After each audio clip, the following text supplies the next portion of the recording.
I'm Aryeh along with Rachel Galligan, and welcome to the Winsidr show where it's all about the W. Today we are honored to have Phoenix Mercury guard averaging 16.1 points a game and 4 assists, Bria Hartley.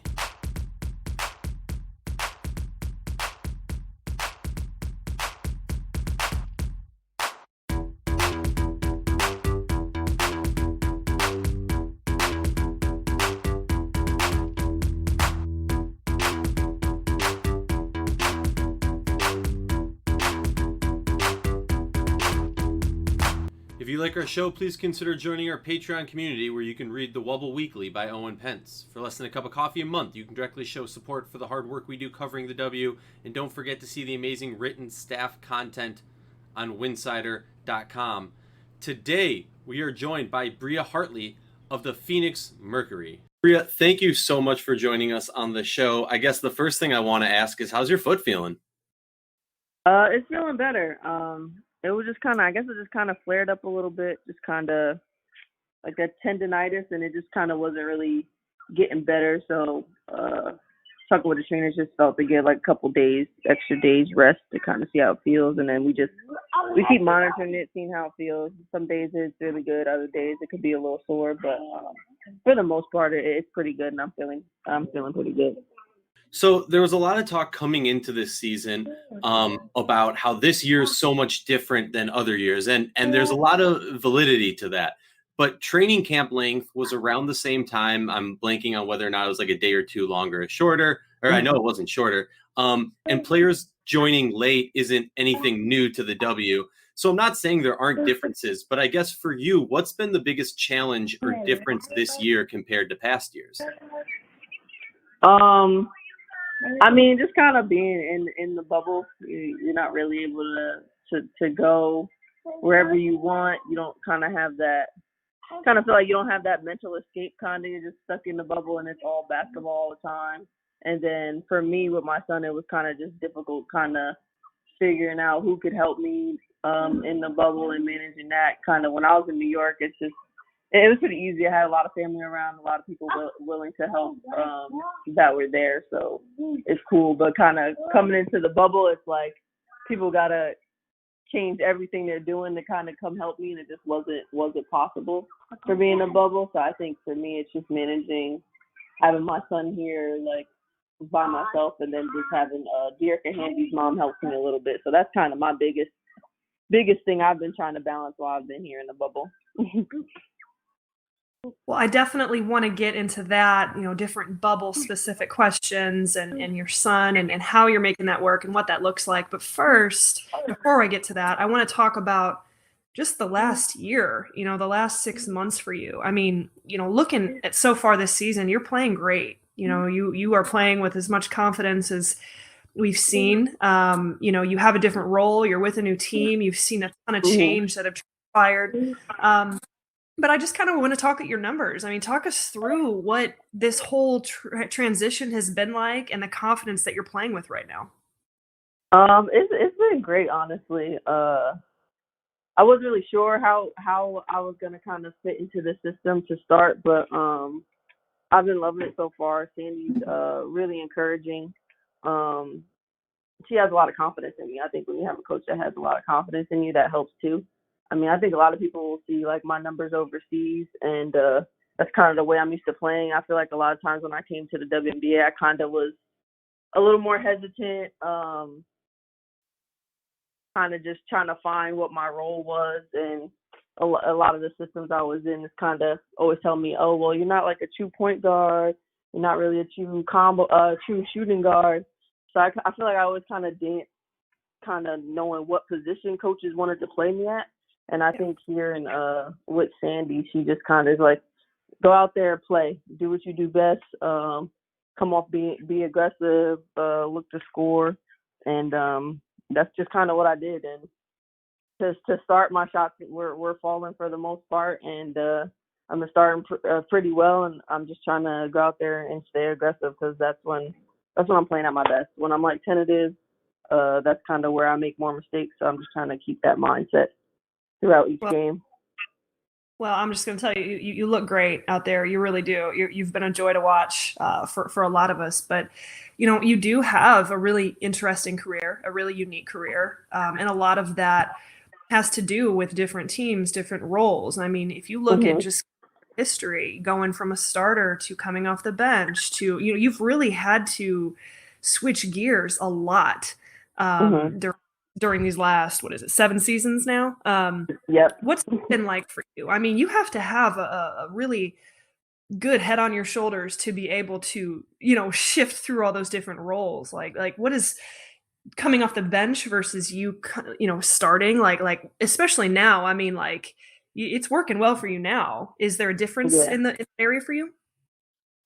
Yeah, I think, I mean, when you're younger, I think it's kind of an adjustment. You're learning. I think one of the biggest things, I think, even back with Coach Ariema, I think, what was it, my junior year? It was like going into Final Four. He had me coming off the bench. I think that's where I first kind of really had to adjust into that role. And I think he just told me, like, there's so many things you can do on the basketball court to affect the game. And I know there's times like maybe I'm not shooting as well.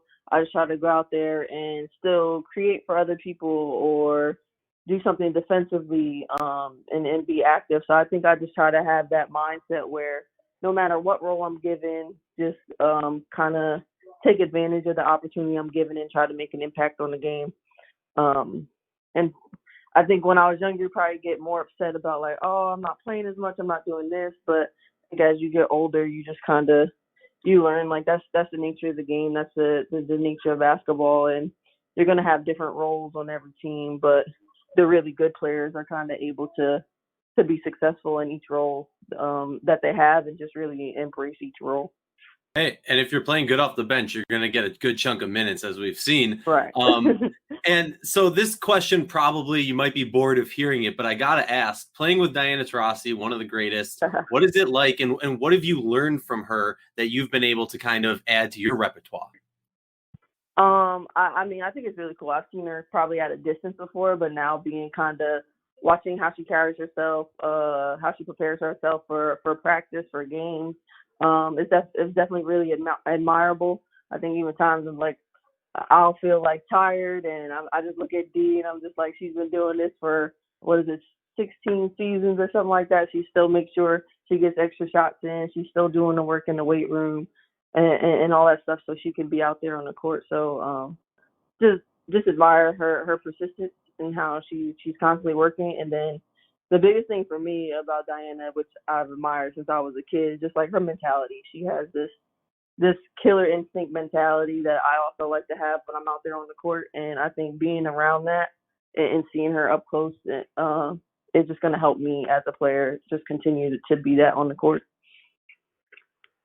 It's like you're reading my mind. It's crazy. I was going to ask you that next. I want to know more about the mind of Bria Hartley.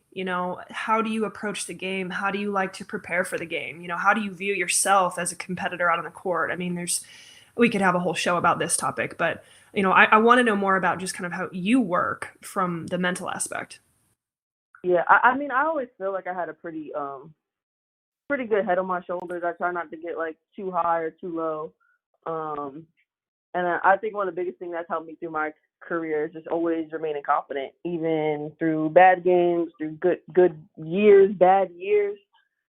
Just kind of, I have this mentality like everything happens for a reason, and everything's gonna happen when it's supposed to. So sometimes if things aren't necessarily going my way, I just kind of stay consistent with my work ethic and just keep working and knowing that when an opportunity presents itself, I'm going to be ready. So I think you see when I'm out there on the court, I kind of for sure got a chip on my shoulder. I definitely want to go out there and prove a lot of people wrong. Then have my son just kind of set an example for him, just battling through adversity, all the stuff that he sees me go through. I just want to show him just kind of a strong woman with a strong mentality out there on the court. I love it. I love it. Thank you for sharing some of that with us. No I worries. just love getting to know more about the inner workings. But switching gears just a little bit, a big part of you, we talk a lot about the overseas ball. Aryeh, I know, wants to get in that here in a minute, but you're playing for the French national team, and that kind of transpired through 2018. I know that France, I mean, there's an incredible amount of talent over in France. Mm-hmm. I mean, from watching them at the younger years. But, Right. you know, you being a vital part of this team and how talented this team is doesn't necessarily get put on the pedestal as, you know, Australia or USA, but like France is legit. Right. And what has that Yeah. been like for you being a part of their national team? It's been really cool. Just experiencing that, and then experiencing the new culture as well. It was definitely an adjustment at first because, like, although my grandmother's French, I didn't really grow up around the culture or speaking French or anything like that. So that was really an adjustment. But just playing with the girls, they got a lot of young, talented girls. They're fun to be around. I think you see even from when I first started playing with the team how much we've grown just kind of in a year and a half, and I'm really excited for the future for us. And I mean, unfortunately, the Olympics got postponed, but I think our group was really good. I think we put up a good game against Australia back in February that really surprised some people. So I think if we keep building, we're gonna be really good. And I think I just added. I think they kind of didn't really have a combo guard, kind of on their roster. They kind of had more like 2-point guards and shooting guards, and I think I just kind of added a little versatility to their roster, and I think it's helped us for sure. So I gotta ask, do you speak French now? I'm still learning. I can understand, like, when we're there, like, basketball terms, I can understand a lot. I still think my brain kind of processes stuff. Like, they say it in French, I translate it to English, and I just want to respond in English. I also think I'm probably not that confident in it yet, so there's times where I probably could say stuff in French, but I'm kind of just not confident. I don't like talking unless I'm, like, really confident in what I'm saying. I don't want to say something wrong, but I keep practicing. My teammates are always teaching me stuff, so the best bet is if I can get to a team in France and really live there for some time. That's going to help me pick up on the language a lot better. It's kind of hard. I was like taking French lessons, but living in Turkey, so it's kind of, I don't really get to practice it that much. Yeah, that seems like a struggle. I hear where you're coming from. Yeah. It's so much different when you're immersed in that culture 24/7, how quickly you can pick it up. For sure. Because even like, I mean, I've been playing in Turkey for like 4 or 5 years now, so I can, not fluent, but like there's certain things when the girls are talking, I can pick out bits and pieces of what they're saying. I can like order food in Turkish or tell a taxi driver where I need to go. So it's like once I get to France and I'm able to be around that, I think it'll be a lot easier. Well, that's awesome. And what I wanted to get to on this was kind of when we talk about overseas, it's often focused on the money aspect, the conditions, and the lack of family being there. But I'm always curious, like you're there playing basketball. So when you're there, do you go into the season kind of saying, hey, I'm going to be a star of this team most likely, but I want to focus on this aspect of my game because it is my WNBA off season? Or like, how do you kind of try and grow your game overseas, I guess? I think for me, I'm just constantly trying to add different things to my game. I think for sure, especially when I was like a rookie overseas, I had like a step back going left, but I didn't have a step back going right. So I think I was just really focused on working on that. And I think it's just certain things you pick each year to work on. A lot of times for me, I think now it's just decision making, because I was always the type of player, like I can get to the basket, I can get the mid range, I can shoot the three.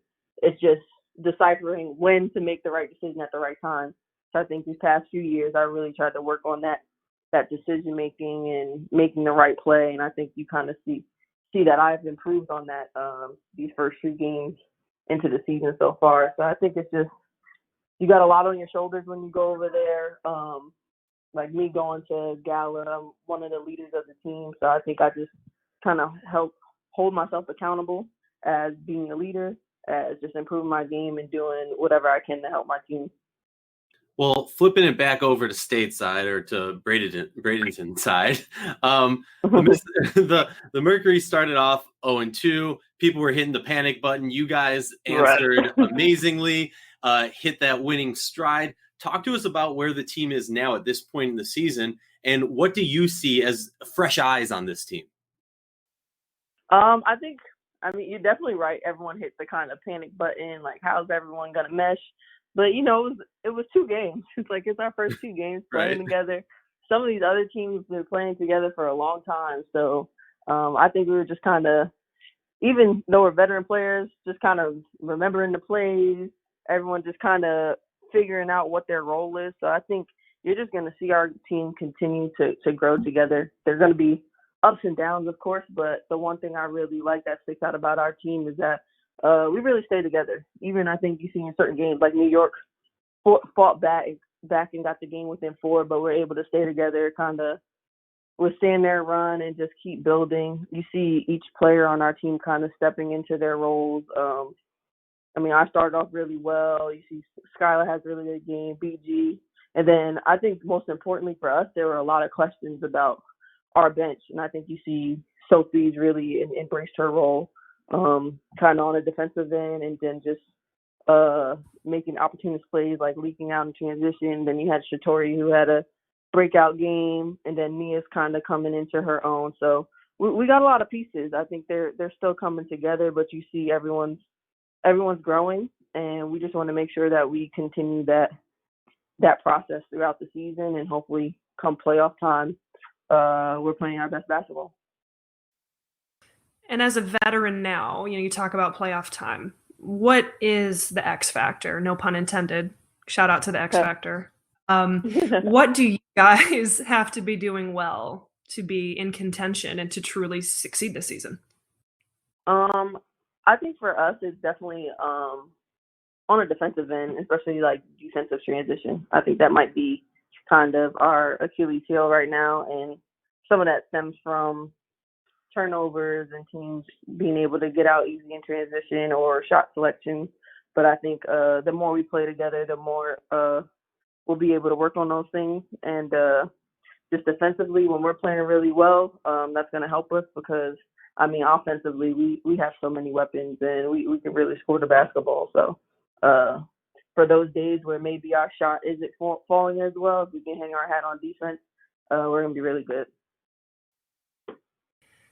Switching gears now, back to the Wobble talk. I said I wanted to get back to this. I've got a few questions. I know Aryeh has a few questions. You're a mom, and you're out here killing it on the court. You're killing it as a mother. You've got your son with you. He's all over social media, just killing it himself. Yes. Talk about that. I mean, I know you touched on it and kind of the struggles with it, about help and what does this look like logistically, just the care and the day in, day out routine of it. But what have been some of the, maybe some more challenges to go along with some of the positives? I mean, obviously having family there is a huge benefit. Yeah, for me, it was definitely a big thing for him to be here. I actually was overseas this year, and this was the first year he didn't go with me. So I was away from him for about 8 months. I saw him for like a week during Thanksgiving, and so pretty much from October until March, I was away from him. So coming into the bubble, my struggles was it's hard to find someone who's going to just like come in here and just like uproot everything for 3 months. So I had issues just kind of finding someone to come help me, but I just felt like it wasn't an option for me to leave him at home with my parents again, especially if I'm going back overseas and he's not coming with me. So that was one of my struggles, but him being here is definitely really helpful. I enjoy having my time with him. Jerica, Hamby's mom, helps me, so it's just kind of day to day. I'll wake up in the morning, get him ready, drop him off over there, and then I'll go to shoot around or practice, and then I'll just pick him up kind of later in the day after practice is done. So it's just kind of almost like dropping him off at daycare and going to pick him up. But it's definitely a cool experience. It's definitely a struggle at times. Kind of if there's one of them nights where he's just not sleeping, and I still got to get up early in the morning. So sometimes I'm like, my sleep schedule is crazy, but I'm kind of used to it now. It's been a few years. I just adjust and do the best I can to get through that. Well, talking on the Wobble, the bubble, whatever you want to call it. I know some people hate the Wobble, so I had to throw that out for them. But what were your expectations going into this, and how do you feel now that you've been there for a few weeks? I don't really know if I knew what to expect coming into the bubble. I was just trying to keep an open mind. I understand like this is something no one has ever dealt with. A lot of people are just doing the best they can to kind of figure out how everything was going to work. So it's like you have this, like there's this format of how things are gonna work, and then you get there and everything's going completely off what you planned. So I think it just took a lot of work with the league and communication between the league and the players and the Players Association, just trying to figure things out and trying to make the situation the best you can for people's mental health, for people's just not to be so stressed out about things. So I think the league's been doing a decent job of just trying to make sure everyone's good and try to get the season to kind of run somewhat smoothly. I really respect that, what you said about like everyone's just trying to do the best they can. We're all trying to navigate these waters together, and there's going to be some growing pains. And I just want to say I respect what you said, because I think it's hard. It's hard for everybody across the board in one way or another. Give each other that grace and patience is difficult but needed at times. What do you do in your free time? Like what do y'all do during your free time? Well, the way these games are going, there's not much free time. But my son loves the water. I mean, it's not really much for them to like really play on. So a lot of times, I take him to the pool. He's kind of just jumping in the pool. We were there for like a couple hours earlier this morning. De'Erica's mom she drove from Atlanta, so she was able to bring a lot of toys. She brought him a scooter. Oh she man! Brought him a little bouncy ball, and I was like, I didn't even know she was gonna bring all this stuff, but it was definitely appreciated. She got a little swing that she tied up to like a tent somewhere, and they're able to swing on that. And then in my free time, most time probably just in the house on FaceTime with my family. Just now I was doing Bryson's hair, so that's really it. Trying to give my body some rest, kick my feet up when we're not playing. Well, shout out to De'Erica's mom, the best nanny in the Wobble. Yeah. I gotta hit you with a few rapid fire questions before we let you go. I know we've held you for a long time with your limited downtime. So just first thing that comes to mind, gut reactions. What's your mantra this season? Dang, I got one that I probably shouldn't say, but I think mine is just kind of proving people wrong. All right. What's the best Wobble meal you've had so far? The best Wobble meal? Oh, I think it's Taco Tuesday. You're the second person to say that. Really? Yeah. Taco Tuesday was real good. I remember even D messaged our group chat, was just like, lunch is great today. So the Taco Tuesday is always the best bet. All right. So make sure you're there early on Tuesdays if you're listening, players. Right. Who's your favorite artist, music or any form of art? Music, I'll probably go with Drake. Okay. Hey, I feel that. He can get rap and R&B, different styles, so he just kind of has that all-around sound. Yes, he needs to shout out some more WNBA players in his song, but we'll get to that when we have him on the pod. For sure. Who is your funniest teammate? My funniest teammate, I'll say Shatori, because I think a lot of times people think she's like so quiet, and I mean she is for the most part, but she just has the funniest mannerisms. I don't even know if she's trying to be funny, but I'll just watch her sometimes. I'm just like, Shatori, you're hilarious. Definitely saw that. I'm based in DC. Definitely saw that a lot the past few years. Yeah. What player is the toughest, in your opinion, to defend? Toughest to defend? Mm-hmm. Like in the league or on my team? In the league. I don't want you to, put any. You can't pick anybody from your team. All right, we'll put it that way. Okay. Toughest to defend.